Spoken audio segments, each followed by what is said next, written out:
Hello friends, आपके अपने channel है स्टडी वन। दोस्तों आपका बहुत बहुत स्वागत है।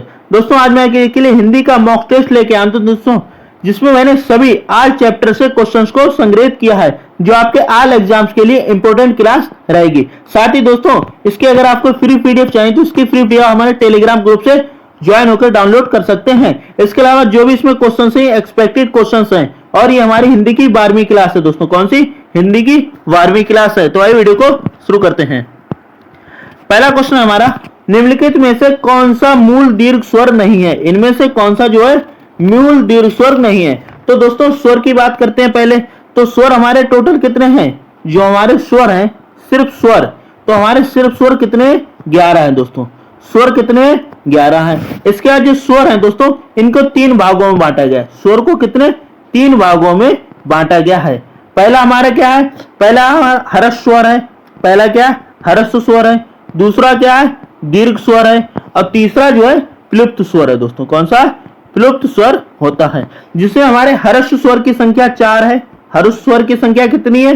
4 है। दीर्घ स्वर की संख्या 7 है। दीर्घ स्वर की संख्या कितनी है? 7 है। और प्लुप्त स्वर 1 है दोस्तों। कितने? प्लुप्त स्वर 1 है। इसी में पूछा गया कि जो इसमें जो है कौन सा मूल दीर्घ स्वर नहीं है? कौन सा मूल दीर्घ स्वर नहीं है दोस्तों? तो मूल दीर्घ स्वर जो है दोस्तों, यह हमारा ओ नहीं है दोस्तों। कौन सा? ओ नहीं है। तो ऑप्शन सी हमारा राइट आंसर हो जाएगा। हिंदी में ध्वनियां कितने प्रकार की होती हैं? हिंदी में ध्वनियां कितने प्रकार की होती हैं? तो हिंदी में ध्वनियां 2 प्रकार की होती है। कितने प्रकार की होती है? 2 प्रकार की होती हैं। Option A is the right answer. कौन कौन सी होती हैं? आइए मैं आपको बताता हूं। तो हिंदी में ध्वनियां 2 कौन कौन सी होती हैं? एक हमारी स्वर होती है, दूसरी कौन सी होती है? व्यंजन होती है। स्वर की संख्या 11 है। स्वर की संख्या कितनी है? 11 है। व्यंजन की संख्या कितनी है? 33 है। व्यंजन की संख्या कितनी है? 33 है दोस्तों। और टोटल जो हमारे वर्ण है, टोटल हिंदी में वर्ण कितने हैं? 52 है दोस्तों। कितने? टोटल हिंदी में 52 वर्ण होते हैं। तो इसका हमारा option A is the right answer हो जाएगा। मात्रा के आधार पर स्वर के कितने प्रकार होते हैं? तो दोस्तों मात्रा के आधार पर स्वर हमारे 3 प्रकार में बांटे गए दोस्तों। मात्रा के आधार पर स्वर कितने? 3 भागों में बांटे गए हैं। तो ऑप्शन बी हमारा राइट आंसर हो जाएगा दोस्तों। कौन कौन से प्रकार होते हैं दोस्तों? तो पहला हमारा हर्ष स्वर होता है। पहला कौन सा होता है? हर्ष स्वर। दूसरा दीर्घ स्वर और तीसरा प्लुप्त स्वर।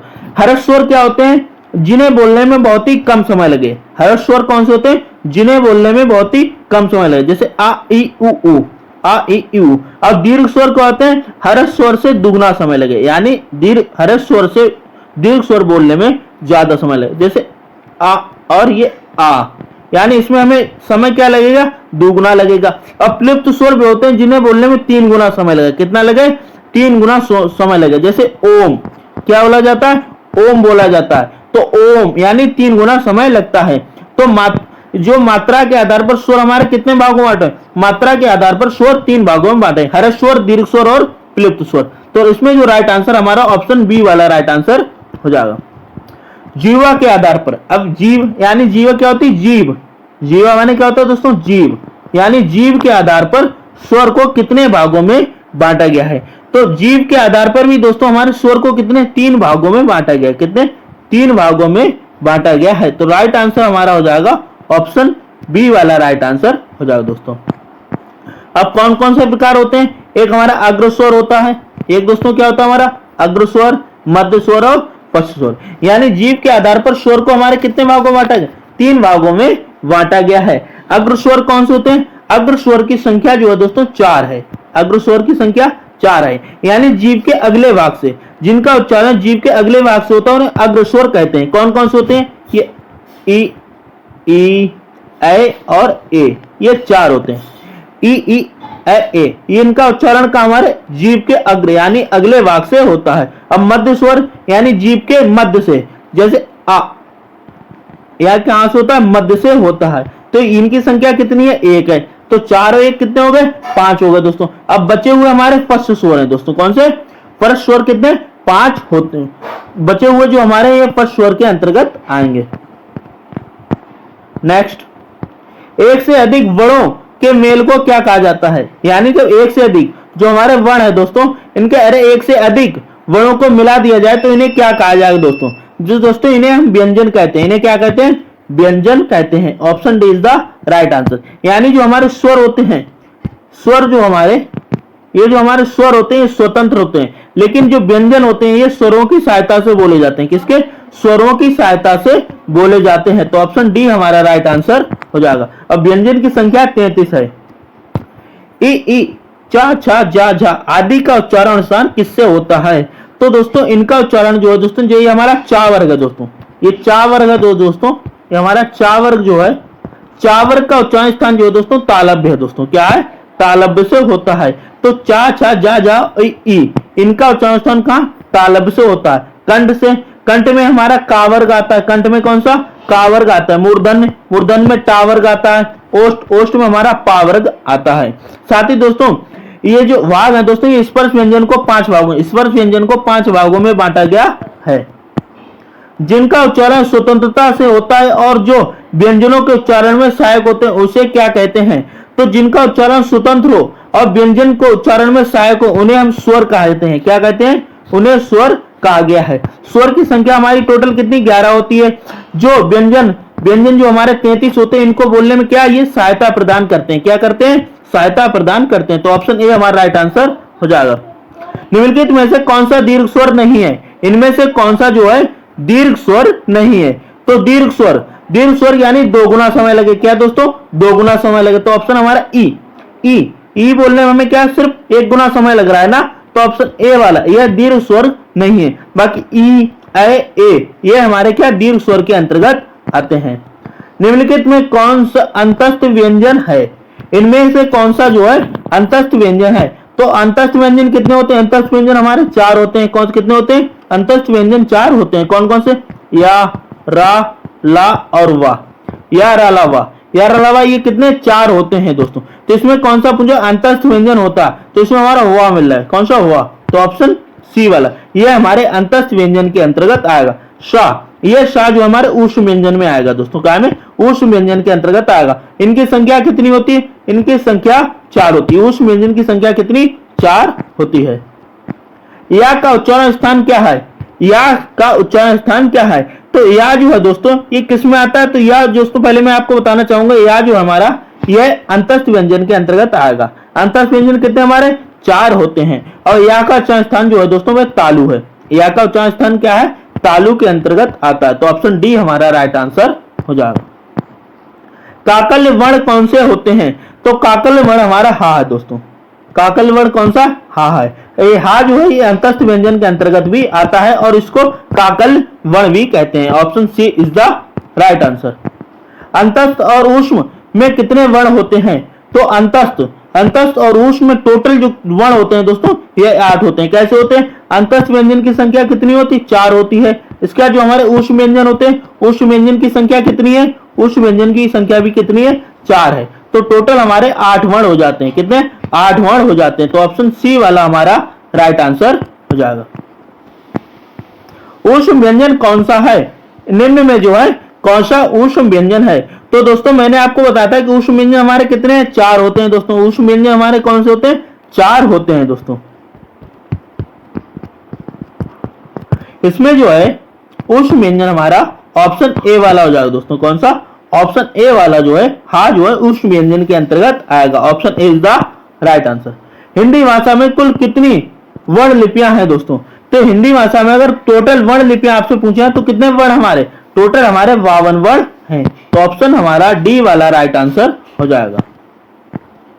जब एक ही ध्वनि का द्वित्व हो जाए तब वह क्या कहलाता है? यानी जब एक ही ध्वनि, जब समान ध्वनि का द्वित्व कर दिया जाए दोस्तों तो वहां पे हमारे युग्मक, क्या युग्मक ध्वनियां कहते हैं? क्या कहते हैं? युग्मक ध्वनियां कहते हैं। Option B is the right answer. वह कौन सा व्यंजन है? वह जो है कौन से व्यंजन के अंतर्गत आएगा? ऊष्म के अंतर्गत आएगा या महाप्राणी, अंतस्थ या अघोष?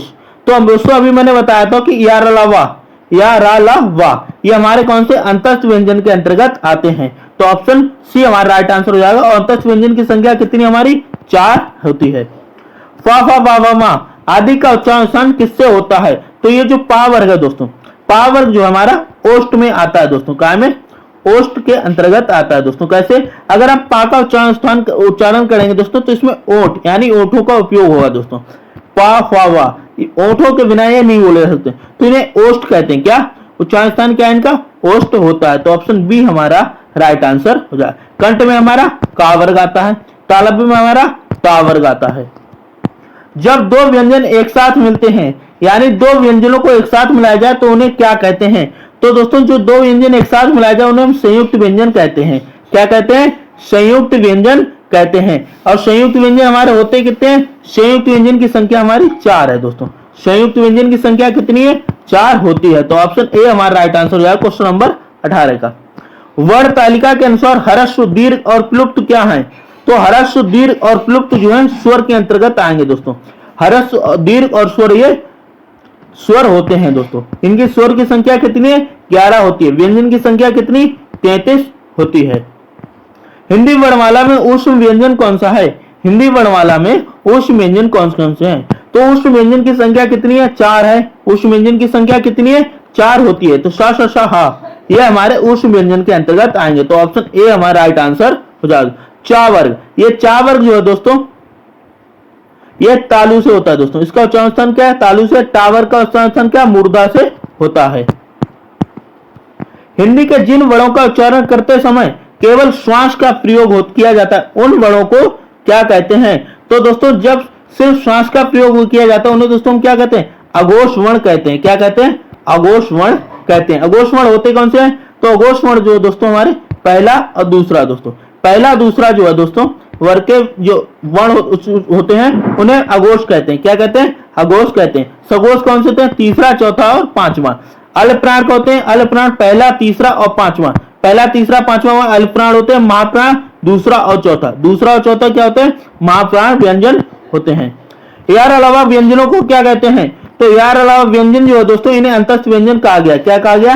अंतस्थ व्यंजन कहा गया। जिनकी संख्या कितनी है? 4 होती है। स्पर्श व्यंजन, स्पर्श व्यंजन हमारे 25 होते हैं। कितने होते हैं? 25 होते हैं। ऊष्म व्यंजन की संख्या कितनी है?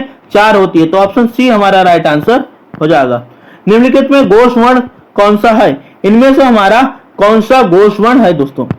तो घोष वर्ण, तो घोष वर्ण हमारा कौन सा होता है दोस्तों? घोष वर्ण हमारा तीसरा, चौथा और पांचवा होता है दोस्तों। तीसरा, चौथा, पांचवा कौन सा घोष वर्ण होता है? तो चा हमारा पहला ये नहीं होगा, का हमारा पहला ये नहीं है, टा ये पहला ये भी नहीं होगा। तो चा, छा, जा, जा हमारा कौन सा है? तीसरा है दोस्तों। कौन सा है? ये तीसरा है। तो तीसरा है दोस्तों ये क्या हमारा घोष वर्ण, क्योंकि घोष वर्ण हमारे तीसरे, चौथे, पांचवें होते हैं। तो ऑप्शन डी हमारा राइट आंसर हो जाएगा। चा, काटा ये हमारे अघोष वर्ण के अंतर्गत आएंगे। निम्नलिखित में ओष्ठ वर्ण कौन सा है? इनमें से कौन सा जो है ओष्ठ वर्ण है, यानी किसका उच्चारण जो है ओष्ठ से होता है? तो आ ई उ। जब तीनों का उच्चारण करके देखेंगे आ तो मुंह पूरा खुलता है आ ई उ, लेकिन जब उ बोलेंगे दोस्तों क्या तो हमारे ओंठ कैसे हो जाएंगे? इकट्ठे हो जाएंगे। क्या हो जाएंगे?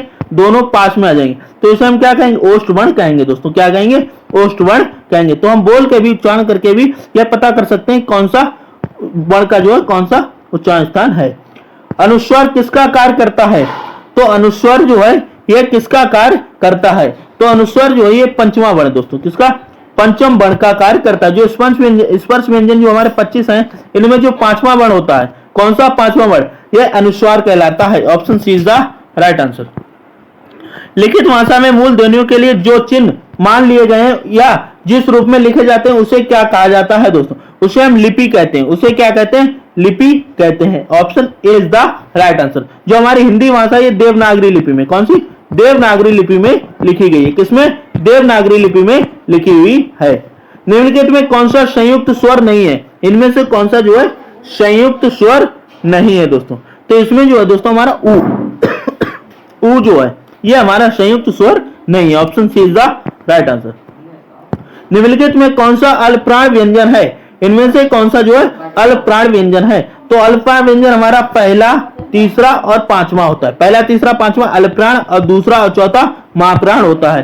तो का खा, तो खा दूसरे नंबर पे आएगा। ये दोस्तों हमारा क्या होगा? ये महाप्राण होगा।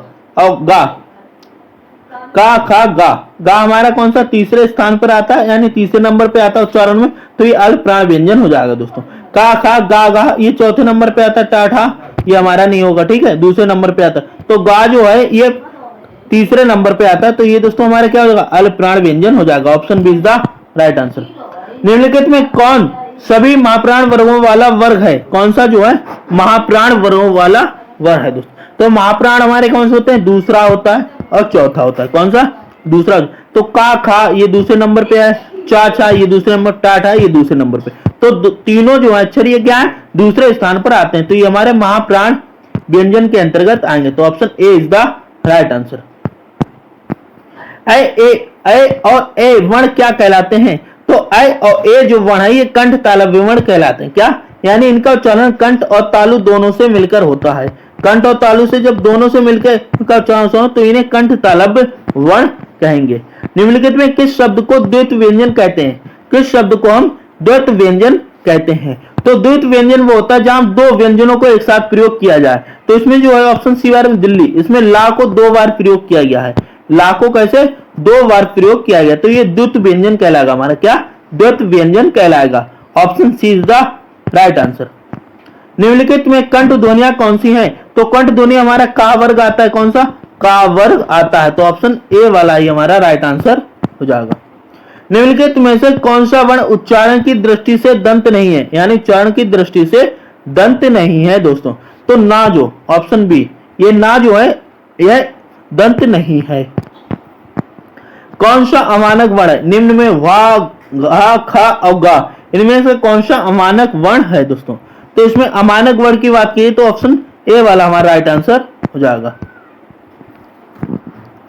छ वर्ण किसके योग से बना है, तो छ वर्ण जो हमारा संयुक्त व्यंजन है दोस्तों। कैसा है, ये संयुक्त व्यंजन है। संयुक्त व्यंजन की संख्या कितनी, 4 होती है। तो छ वर्ण जो है दोस्तों ये छ, ये जो छ वर्ण जो है ये किसके योग से बना है दोस्तों, तो ये का प्लस छ दोस्तों। किसके, का प्लस छ। Option C is the right answer.